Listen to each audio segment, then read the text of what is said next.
Hello good morning सभी लोगों को। इसके पिछले कक्षा क्लास में बताया गया था कि डाइजेशन होता क्या है। यहाँ तक बताया गया था कि डाइजेशन के किस आर्गन के द्वारा होता है। इसके बाद बताया गया था कितने पार्ट में होता है। तो मैंने बताया था कि एलिमेंट्री कैनाल इसमें मेन आर्गन होता है पाचन का। इसके बाद एलिमेंट्री कैनाल के 5 पार्ट होते हैं जो सामने राइट किया गया है। पहला है बकल कैविटी, इसके बाद एसोफेगस, इसके बाद स्टमक, इसके बाद स्मॉल इंटेस्टाइन, इसके बाद है लार्ज इंटेस्टाइन। ये सारे मिलकर के एलिमेंट्री कैनाल को बनाते हैं और एलिमेंट्री कैनाल पाचित करने वाला एक अंग तंत्र है। इसके बाद अब एक एक को पढ़ना है कि बकल कैविटी क्या होता है, बकल कैविटी में भोजन का कितना पाचन होता है, कितना टाइम लगता है, कितने आर्गन मिलकर के पाचन करते हैं। इसके बाद कह रहा है कि एसोफेगस है, इसको मुख गुहा बोलते हैं। हिंदी जानना चाहेंगे तो बकल कैविटी का मतलब होता है मुख गुहा, एसोफेगस का मतलब होता है ग्रास नली, स्टमक का होता है हिंदी आमाशय, और स्मॉल इंटेस्टाइन छोटी आंत, और लार्ज इंटेस्टाइन बड़ी आंत। ये सारी चीज़ पहले वाले क्लास वीडियो में बता दिया गया था। तो इसके बाद एक एक को पढ़ना है कि बकल कैविटी में क्या प्रोसेस होता है पाचन का। तो ये चीज़ सामने दिखाया जाएगा। बकल कैविटी होता क्या है।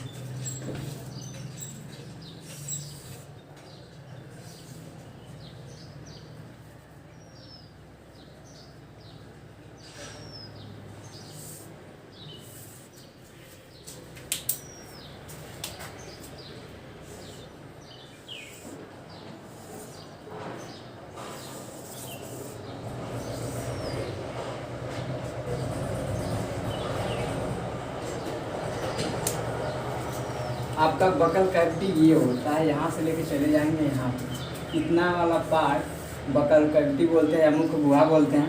इसमें कौन कौन से आर्गन होते हैं, क्या वर्क करते हैं, कैसे भोजन को पाचित करते हैं, तो ये चीज़ इसमें दिखाया जाएगा।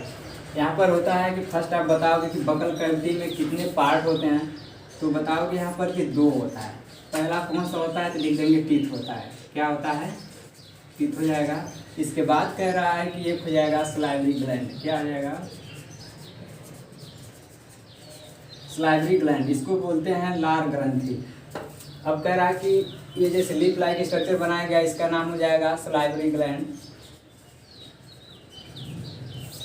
और इस वाले पार्ट को बोलते हैं बकल कैविटी या माउथ भी लिख सकते हैं।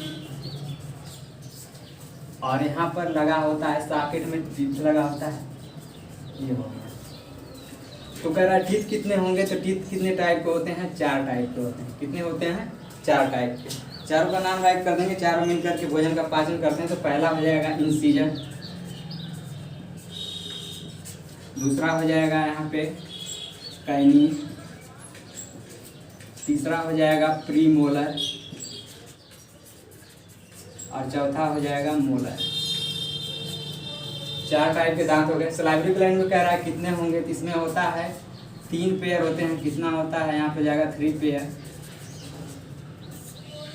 और नंबर की बात करेंगे तो हो जाएगा 6। अब कह रहा है इससे निकलता क्या है, तो इससे निकलता है सलाइवा। क्या निकलता है, सलाइवा। और सलाइवा में होता क्या है, सलाइवा में एंजाइम भरे होते हैं। कौन सा एंजाइम होता है, तो इसके बाद हो जाएगा इसमें होता है टाइलिन। क्या होता है, टाइलिन। इतना कुछ बताना पड़ेगा कि बकल कैविटी किसका, बकल कैविटी के अंतर्गत कितने आर्गन आते हैं। तो आर्गन में 2 हो जाएगा। कौन कौन सा हो जाएगा, तो देख लेंगे। पहले कह रहा है कि यहाँ पे सलाइवरी ग्लैंड है, टीथ है, एक आर्गन और इसमें ऐड कर सकते हैं, टंग भी आएगा। टंग, 3 आर्गन हो जाएंगे टोटली।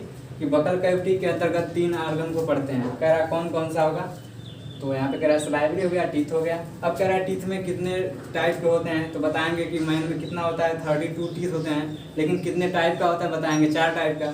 इसके बाद कह रहा है इंसीजर है, कैनिन है। इसके बाद कह रहा है कि प्रीमोलर है। इसके बाद कह रहा है कि मोलर है। दांत क्या करते हैं, दांत जो भोजन हम लेते हैं उसको फाड़ने का काम करते हैं, पीसने का काम करते हैं। सलाइवा क्या करता है, सलाइवरी ग्लैंड से लार निकलता है जिसे हम क्या बोलते हैं, सलाइवा बोलते हैं। ये सलाइवा इसमें मिक्स हो जाता है, मिक्स हो जाने के बाद स्मूथ हो जाता है, भोजन चिकना हो जाता है।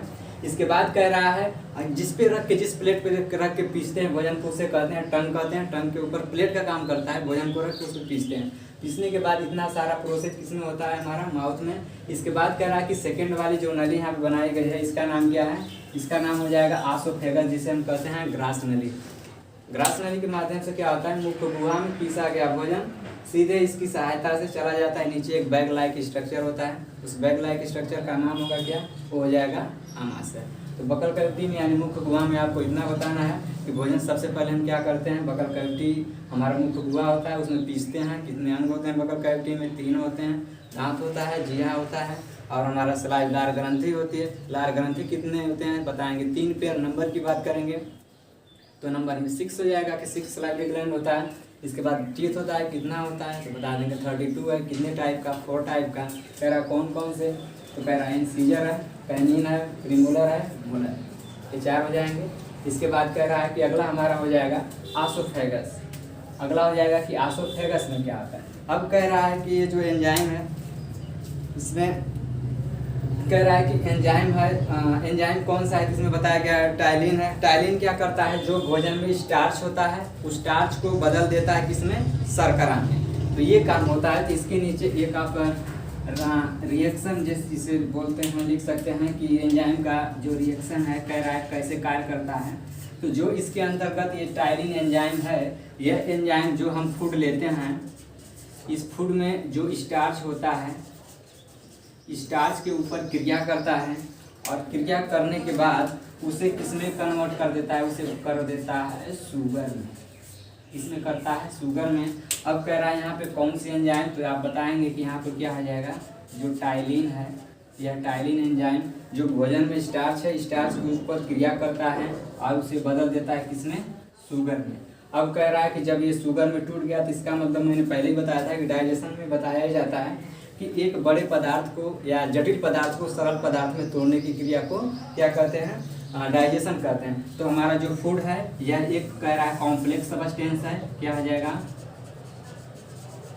कॉम्प्लेक्स सब्सटेंस है। अब इस सब्सटेंस को इसने तोड़ दिया शुगर में, यानी इसमें फूड में होता क्या है, फूड में 3 कंपोनेंट होते हैं।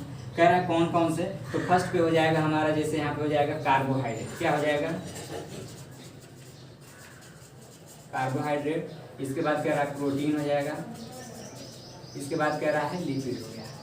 जब ये 3 मालिक्यूल आपस में होंगे तो वह मालिक्यूल बड़ा ही होगा। अब इसमें से एक मालिक्यूल निकल गया जैसे शुगर, तो शुगर किसका पार्ट है, कार्बोहाइड्रेट का। यानी बड़े पार्ट से छोटे पदार्थ में टूट गया, ये पाचन को सिद्ध करता है। और इसको अलग करने की क्रिया किस आर्गन में हो रही है, तो आप बताओगे बकल कैविटी में। किस एंजाइम के द्वारा होता है, बताओगे टाइलिन के द्वारा है। टाइलिन कहाँ पाया जाता है, बताएंगे बकल कैविटी में। एक पत्ती की समान संरचना होती है जिसे हम कहते हैं सलाइवरी ग्लैंड कहते हैं। इसे हिंदी में कहते हैं कि लार ग्रंथि है। लार ग्रंथि से लार निकलता है और लार में होता क्या है, तो लार में आप देख लेंगे, लार में एंजाइम होते हैं। एंजाइम किसका बना होता है, बताएंगे 2 पार्ट का। और उस 2 पार्ट में क्या क्या होता है, तो पहले आप बताओगे कि वाटर होता है और इसके बाद हो जाएगा एंजाइम होता है। अब कह रहा है कि वाटर का परसेंटेज कितना होता है, वाटर जो सलाइवा होता है 75% होता है और 95% होता है और 5% हमारा एंजाइम होता है। तो ये हो जाएगा सलाइवा। अगला हेडिंग हो जाएगा आसोफेगस। आसोफेगस क्या होता है इसको देख लीजिए। तो बस इतना ही बताना है कि बकल कैविटी में हुआ हो गया। 3 आर्गन का जिक्र कर देंगे। उसमें लार मेन भूमिका निभाता है, वो लार ही है। लार इसलिए निभाता है क्योंकि लार में एंजाइम है। वह एंजाइम क्या करता है, भोजन के अंदर का जो कार्बोहाइड्रेट है उसको अलग कर देता है। अलग कैसे करता है, उसमें एक एंजाइम होता है जिसका नाम टाइलिन बताया गया। यह टाइलिन एंजाइम क्या करता है, इस स्टार्च पे क्रिया करता है और इसको बदलता है किसमें, शुगर में। अब ये शुगर क्या होगा, आगे वाले प्रोसेस में आसानी से डाइजेशन हो जाएगा। तो ये हो जाएगा। अगला है तो इसके बाद अगला होगा आसोफेगस, जिसे बोलते हैं ग्रास नली। अब बताएंगे ग्रास नली का काम क्या होता है। तो फर्स्ट आप ये बताओगे कि ग्रास नली का मेन फंक्शन ये होता है कि जो मुख्य गुहा में भोजन पिसा गया है उस भोजन को लेकर के आमाशय में जाता है। इसमें कोई भी ग्लैंड नहीं होता है, इसलिए भोजन का कोई इसमें विशेष पाचन नहीं होता है। इसका मेन फंक्शन ये होता है कि बकल कैविटी में जो भी भोजन पीसा गया उस भोजन को लेकर के नीचे एक बड़ा सा स्ट्रक्चर होता है, बैग लाइक बताएंगे, इससे आमाशय नाम दिया जाता है, इसमें पहुँचा जाता है। बस इतना ही काम होता है। तो देख लेंगे। तो ये हो जाएगा, ये जो नली सामने दिख रही है इस नली का नाम क्या हो जाएगा, इस नली का नाम हो जाएगा आसोफेगस। आसोफेगस। अब कह रहा है कि जो इसमें अगर कह दें कि यह फूड पार्टिकल है तो इस फूड पार्टिकल को ला देता है कहाँ पे, कहला देता है आमाशय। ये हो जाएगा आमाशय। तो इतना सा है बस मेन फंक्शन इसका होता है, ग्रास ने लिखा, ज़्यादा कुछ नहीं होता है। अगला हो जाएगा हमारा अगला हो जाएगा आमाशय हो जाएगा, ये तीसरे नंबर पे चले जाएंगे। बकल कैविटी हो गया, एसोफेगस हो गया, बताएंगे स्टमक क्या होता है। स्टमक बहुत ही इंपॉर्टेंट इसका ऑर्गन है जिसमें भोजन का लगभग 30% डाइजेशन होगा। इसमें कह रहा है कि देख लेंगे स्टमक क्या होगा, तो स्टमक में जैसे ही भोजन आ जाता है तो स्टमक में संकुचन होने लगता है। संकुचन का मतलब ये होता है कि इसकी जो बाहरी वाल यह वाल अंदर बाहर ऐसे होने लगती है, इसी को बोला जाता है कि संकुचन हो रहा है। संकुचन होने से भोजन का डाइजेशन स्टार्ट हो जाता है। इसके बाद ये होता है कि जो आमाशय होता है, आमाशय में कोई भी ग्लैंड नहीं होता है। आमाशय के अंदर कोई भी ग्लैंड नहीं होता है, ग्लैंड्स का मतलब कोई भी ग्रंथि नहीं होती है। तो भोजन का पाचन कैसे होता है, इसमें कह रहा है कि एक विशेष प्रकार का अम्ल पाया जाता है। उस अम्ल का नाम क्या है, तो इसमें पाया जाता है HCl। क्या पाया जाता है, HCl। अब कह रहा है HCl क्या होता है, HCl हाइड्रोक्लोरिक अम्ल होता है। यह अम्ल क्या करता है, इसमें जो भी खाद्य पदार्थ हमारा बकल कैविटी से आया है उसको पचाने में हेल्प करता है।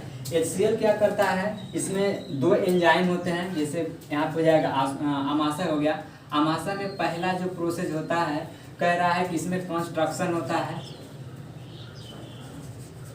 कंस्ट्रक्शन का मतलब होता है संकुचन होता है। संकुचन होने के बाद इसकी दीवार से एक अम्ल निकलता है, एसिड निकलता है। उस एसिड का नाम है HCl। क्या हो जाएगा, HCl, हाइड्रोक्लोरिक अम्ल बोलते हैं इसे। अब ये अम्ल क्या करता है, इसमें 2 प्रिमिटिव एंजाइम होते हैं। क्या होते हैं, प्रिमिटिव का मतलब ये होता है कि यह एंजाइम अगर इस फॉर्म में रहेगा तो किसी भी फूड पार्टिकल का डाइजेशन नहीं करेगा, इसको कन्वर्ट कर देता है एक्टिव फॉर्म। इसे बोल सकते हैं इनएक्टिव फॉर्म। प्रिमिटिव को मतलब ये हो जाएगा कि इसमें जो भी एंजाइम होंगे वह इनएक्टिव फॉर्म में हो जाएंगे। इनएक्टिव का मतलब ये होता है जो किसी कार्य को टेक प्लेस ना करते हैं, स्टार्ट ना कर पाए। तो कह रहा है HCl क्या करता है, HCl आता है इसके बॉडी में, जैसे ही सीक्रेट होता है हमारा स्टमक में, HCl क्या करता है कि कह रहा है कि प्रो एंजाइम होते हैं, जिसे बोलते हैं कि प्रो एंजाइम। क्या हो जाएगा, प्रो एंजाइम के साथ क्रिया करता है कौन, हमारा HCl करता है। यह आके इससे जुड़ जाता है और जुड़ने के बाद बनाता क्या है, तो कह रहा है कि 2 एंजाइम को बनाता है। कह रहा है कि वह प्रो एंजाइम कौन कौन से हैं, तो एक हो जाएगा प्रोपेप्सिन हो जाएगा।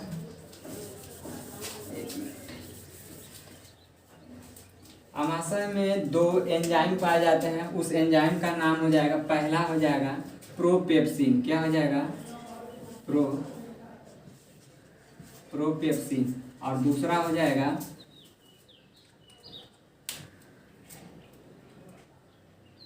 प्रोरेनिन। दूसरा हो जाएगा प्रोरेनिन। अब कह रहा है कि ये दोनों क्या है, प्रो एंजाइम है, प्रोपेप्सिन प्रोरेनिन। अब इन दोनों से जब क्या कह रहा है कि जब हमारा HCl जुड़ता है, HCl, तो इससे क्या बनाता है, प्रोपेप्सिन को कन्वर्ट कर देता है किसमें, पेप्सिन में,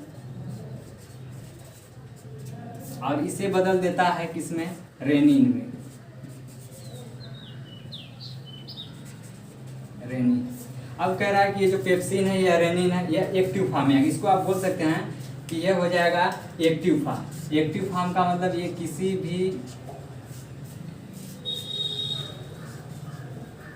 भी फूड पार्टिकल को डाइजेस्ट कर सकता है। अब कह रहा है कि ऐसा कैसे हुआ है, तो बता देंगे कि जो आमाशय होता है, आमाशय की दीवार में कंस्ट्रक्शन होता है, संकुचन होता है। संकुचन का मतलब एक बार दबना, एक बार फैलना। बाहर की दीवार नीचे ऊपर होती है, देख लेंगे फिगर में दिखाएगा। जब संकुचन होता है तो संकुचन के बाद इसमें एक एसिड आता है, एक अम्ल आता है। उस अम्ल का नाम क्या होगा, HCl होगा। HCl का मेन फंक्शन ये होता है कि आमाशय के अंदर 2 प्रो एंजाइम होते हैं, जिसका नाम सामने राइट किया गया है। पहला हो जाएगा प्रोपेप्सिन, दूसरा हो जाएगा प्रोरेनिन। ये दोनों क्या करते हैं, HCl के साथ जब जुड़ते हैं तो ये बन जाते हैं पेप्सिन, यानी प्रोपेप्सिन पेप्सिन बन जाता है और प्रोरेनिन रेनिन बन जाता है। अब कह रहा है कि पेप्सिन किसको पचाएगा, रेनिन किसको पचाएगा। तो जो हमारे बॉडी में मैंने पहले ही बताया था कि जो फूड होता है, फूड में मैंने बताया था 3 कंपोनेंट होते हैं। तो पहला मैंने बताया था कार्बोहाइड्रेट,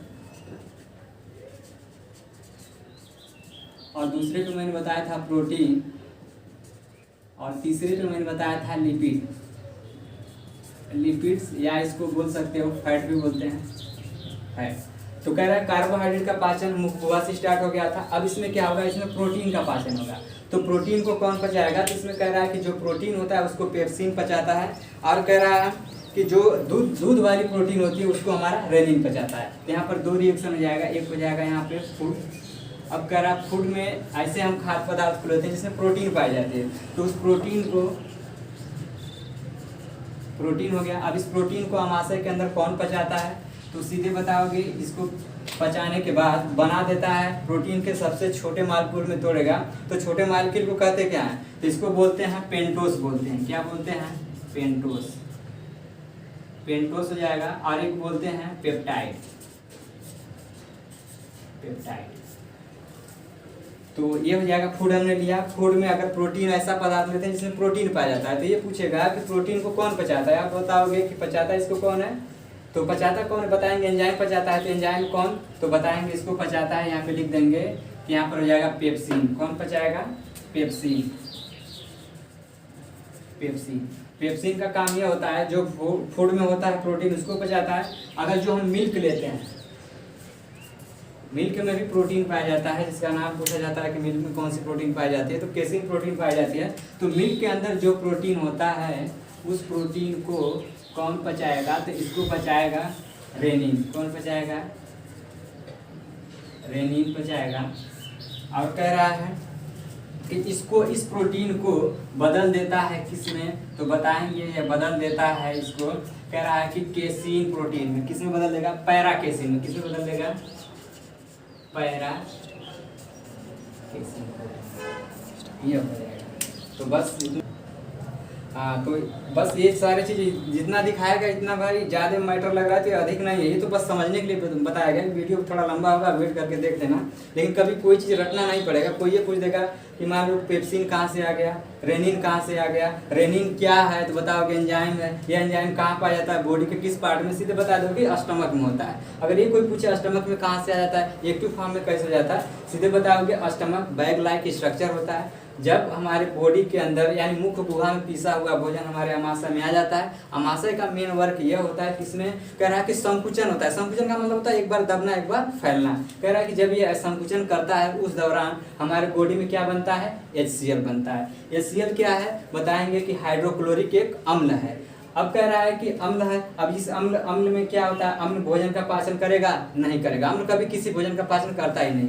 अम्ल का मेन फंक्शन ये होता है कि इसमें दो एंजाइम पाए जाते हैं। उस एंजाइम को कह रहा है कि इनएक्टिव से एक्टिव फॉर्म में कर देता है। कौन एंजाइम होते हैं, सामने लिखा गया, सामने यहाँ पे देख लेंगे। यहाँ पे लिखा गया प्रोपेप्सिन। प्रो शब्द का मतलब ये होगा, आप इसको ये समझ जाओगे कि यह एंजाइम किसी भी चीज को डाइजेस्ट नहीं कर सकता, क्योंकि यह इनएक्टिव फॉर्म है, जिसे अक्रिय बोलते हैं। अक्रिय से सक्रिय में करने के लिए कह रहा है कि जो हमारा HCl होता है, यहाँ पे देख लेंगे दिखाया गया है कि प्रोपेप्सिन से जब HCl जुड़ता है ये बना देता है पेप्सिन। इसके बाद कह रहा है प्रोरेनिन से जब HCl जुड़ता है तो बना देता है रेनिन। अब कह रहा है कि पेप्सिन और रेनिन दोनों ऐसे एंजाइम है। यह एंजाइम क्या करेंगे, प्रोटीन को बचाएंगे। किसको बचाएंगे, प्रोटीन को। लेकिन प्रोटीन में भी दो अंतर होता है। जो हम सामान्य तरीके से फूड लेते हैं मिल्क को छोड़ करके, उन सभी जो भी हम खाद्य पदार्थ लेते हैं इस तरह के कंपोनेंट पाए जाते हैं। पहला कार्बोहाइड्रेट है, प्रोटीन है, लिपिड है। बताना ये होता है कि पाचन में प्रोटीन का पाचन कहाँ होता है, सीधे बताओगे आमाशय में होता है। अब कह रहा है कि इसके अंदर होता है तो प्रोटीन, पी से प्रोटीन होता है और पी से पेप्सिन होता है। तो प्रोटीन को कौन पचाएगा, पेप्सिन पचाएगा। तो यहाँ पे मैंने लिखा है फूड, फूड में अगर हमने लिया उसमें प्रोटीन है तो प्रोटीन को कौन पचाएगा, पेप्सिन। किसमें बदलता है, तो बताएंगे पेंटोस और पेप्टाइड में। अगर कोई ये पूछता है कि प्रोटीन से पेंटोस और पेप्टाइड क्या है, क्या बने हैं, सीधे बताओगे प्रोटीन को बनाने वाली सबसे छोटी यूनिट को पेंटोस कहते हैं, पेप्टाइड कहते हैं, और एक नाम और देते हैं जो कह रहा है कि एमिनो एसिड देते हैं। क्या देते हैं, एमिनो एसिड देते हैं। ये हो जाएगा, क्योंकि ये जो प्रोटीन है ये एक बृहद मालिक्यूल है और हमारे बॉडी में कभी भी बड़े मालिक्यूल का पाचन नहीं होता है। हमारी बॉडी हमेशा छोटे छोटे सेल से बनी है और सेल हमारे साथ क्या होता है 0.2 होता है। माइक्रोप्लाज्मा जो सबसे छोटी सेल है, तो सेल के अनुसार ही अगर उसे पॉट किल देंगे तभी वो उसको डाइजेशन करेगा, उससे बड़ा होगा तो नहीं करेगा। तो कह रहा है प्रोटीन किसका बना होता है, पेंटोस, पेप्टाइड, और कह रहा है एमिनो एसिड्स को जोड़ेंगे तो प्रोटीन बनता है। तो ये बड़ा मालिक्यूल है। इसके बाद कह रहा है मिल्क है, मिल्क में जो प्रोटीन है उसका नाम है, कह रहा है कि जो प्रोटीन इसमें पाया जाता है, कह रहा है कि केसिन प्रोटीन होता है। यहाँ पे कह देंगे केसिन प्रोटीन होता है, समझने के लिए यहाँ पे हो जाएगा केसिन प्रोटीन होगा। केसिन प्रोटीन को क्या करता है, रेनिन इसको क्या करता है, पैरा केसिन में बदलता है। पैरा केसिन केसिन प्रोटीन से छोटा मालिक्यूल है, इसके बाद हमारे इस बॉडी का इस पार्ट का पाचन इसमें हो जाता है। तो आज कहाँ तक बताया गया, पहले बताया गया डाइजेशन एलिमेंट्री कैनाल्स होता है। एलिमेंट्री कैनाल कितने पार्ट होते हैं, मैंने बताया था पहले 5 पार्ट होते हैं। कौन कौन होता है, बकल कैविटी, एसोफेगस, स्टमक होता है, स्मॉल इंटेस्टाइन और लार्ज इंटेस्टाइन। कह रहा है कि बकल कैविटी हो गया, एसोफेगस हो गया, स्टमक हो गया, यहाँ तक हो गया, 2 बचा है। इसको अगली वीडियो में देखेंगे। और जितना भी ये कुछ बताया गया है इसको भाई रिपीट कर लेना और फिगर के माध्यम से इसको कवर कर लेना। आज के लिए इतना ही, थैंक यू सो मच।